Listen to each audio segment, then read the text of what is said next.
DC എല്ലാവരും expect ചെയ്തിരുന്ന ഒരു സിനിമയാണ് ബാറ്റ്മാൻ 2 എന്ന് പറയുന്നത്.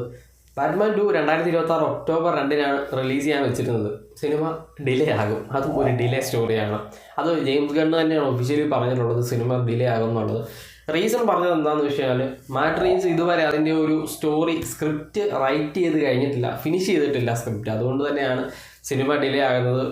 മാറ്റ് റീവ്സ് ഒരു വലിയൊരു സിനിമയാണ് ബാറ്റ്മാൻ 2-ൽ എക്സ്പെക്റ്റ് ചെയ്യുന്നത്. അതുകൊണ്ട് തന്നെ വലിയ രീതിയിൽ ഒരുപാട് ടൈം എടുത്തിട്ടാണ് സ്റ്റോറി എഴുതുന്നത്. അതുമാത്രമല്ല, ഒരുപാട് വലിയ സിനിമ ആയതുകൊണ്ട് തന്നെ ഇതിൻ്റെ പോസ്റ്റ് പ്രൊഡക്ഷൻ വർക്കുകളും പ്രൊഡക്ഷൻ വർക്കുകളും വലിയൊരു ടൈം പീരീഡ് തന്നെ വേണം.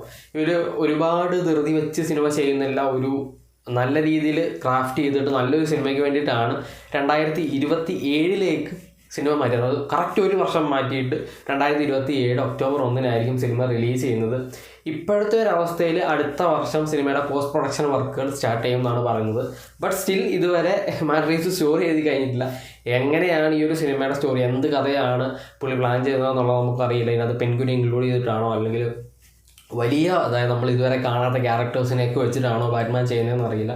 എന്തായാലും മാറ്റ് റീവ്സ് ഒരു വലിയ സ്റ്റോറിയാണ്, വലിയ സിനിമയാണ് പ്ലാൻ ചെയ്യുന്നത്.